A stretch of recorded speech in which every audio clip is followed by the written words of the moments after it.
Welcome to A Fathered Home, a podcast from Faith and Flow, where heaven meets moms in the real world.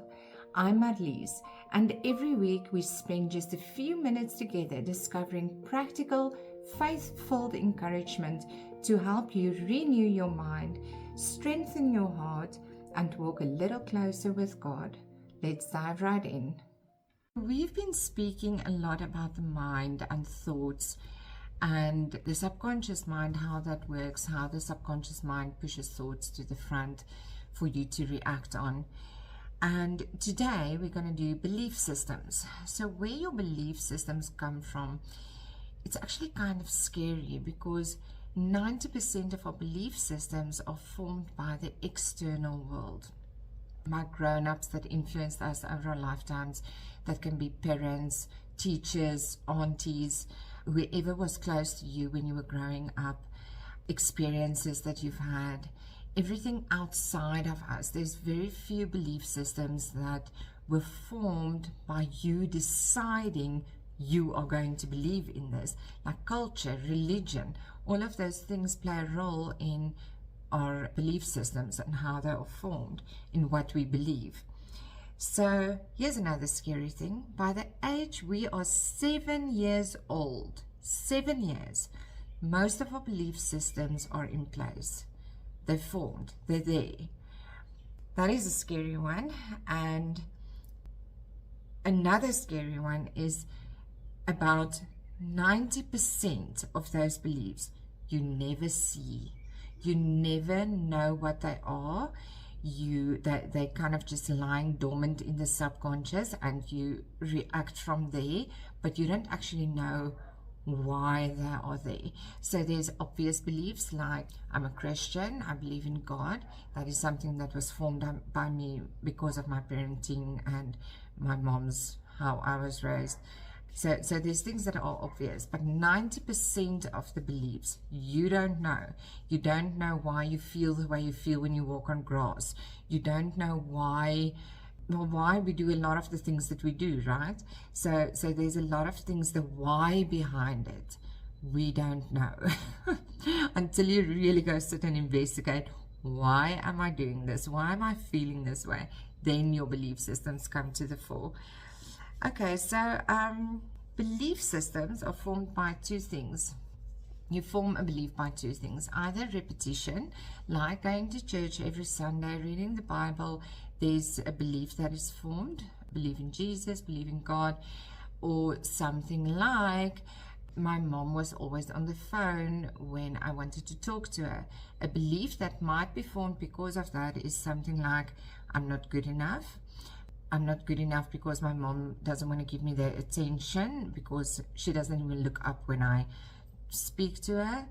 Or it can go the other way and say, my mom works really hard. She's always on her phone working. So it depends on the situation a lot and how you are handling it and what you're talking and how you are speaking to your children, when something like this happens.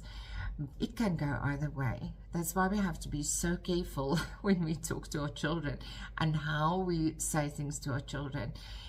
The other thing, how they are formed, so it's either repetition. The other one is with extreme emotions. So if it was an extremely emotional event that happened one time, then you can also form a belief around that. For example, I was smash and grabbed when I was younger. The guy smashed the window and grabbed my purse, and now forevermore I am scared to drive in the dark. And I have been working on this. I mean, it's a very intense fear that I have. I do drive at night now in the dark, but if I don't have to, I don't. It's like I kind of try still to avoid it because my belief around that is bad things happen at night, where in the daytime I'm fine, I can drive around anyway. So it can be a very emotional thing that happened, or even divorce in parents. If it was an extremely emotional moment, or if there was extremely emotional separation with you and your ex-husband, then that might have impressed in your child, love is not real, marriage is stupid, whatever beliefs can be, kind of concluded from there, whatever the child thought at the moment. So your belief system, all it really is a thought that has been on repetition for such a long time that it has now formed a belief. That is what a belief system is. And in the case of the emotional trauma, or even a good thing that happened, you saw with so much emotion a couple when you were younger, another mom and dad, or your own mom and dad, really loving each other so much, and you remember that with so much fondness, and therefore love is real. So again, it can go either way. Beliefs can be good or bad. So that memory attached to the emotion makes it a belief, and from there you will react. So if you think about money growing up in a household, let's say filled with not as much money, then your belief could have either been, I'm going to make so much money one day because I refuse to struggle like I saw my parents struggle, or the belief can be money is scarce. So this is really a thing that is so difficult for us as parents to really know what beliefs we are forming in our children. But it's always good to be aware of it, because if there is limiting beliefs that are formed, and we're going to speak about the limiting beliefs now, then we can always go back and explain it a different way and try to figure out, what did I just do to you actually? I screamed at you, it was a horrible moment, so let's go sit down after we've all cooled down and let's talk about it, and let me explain to you why I reacted the way I do. Do you understand that I'm supposed to discipline you? Things like that, to get that emotional belief kind of just subsided and get that out of the way. A limiting belief is any belief, any thought that has been on repetition for so long that you believe it, that is disempowering. Something that is not serving you. Any thought that is not serving you is a limiting belief. That is what we call a limiting belief. For example, I hate walking on the grass because it is just spiky, what do you call it now in English? It's hard and it's gross, and there can be spiders on, and that is a limiting belief just about grass that you might have. So it's good to go sit down, and again there's exercises, the I am exercise, and with that you can say grass is, my home is, go back to that video of the identity, and you can actually, just to explain this exercise to you, but you can put anything in there. You can put any fill in the blank statement, give it to your mind, or just say it out loud, and then your subconscious will fill in the rest, and that is your beliefs that are coming to the front. And then you can see, where's your disempowering beliefs, where's your beliefs that technology is pain. That's what comes up for me first. And that is something that has formed over the years of working with computers that's not working.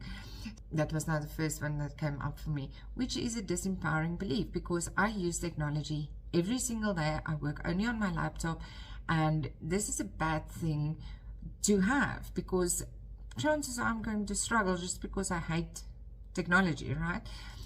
Be careful about your own beliefs, and if there's something that does come up for you, go and ask why. Go and do the exercise. Technology is, my hair is, coffee is, whatever it is that you are wondering about, just go put it to your brain, do the half statement, and let your subconscious mind fill in the rest. And when it comes to your children, really go back and explain. Not just, you freak out, something happened, okay, it's over now. Go back, go sit down, go talk to them, and see what they are feeling and thinking about the situation. Thank you for spending these few minutes with me today. If this episode encouraged you and you'd like to continue your journey, you'll find faith-filled journals, Bible studies, guided resources, and more at the Faith and Flow shop.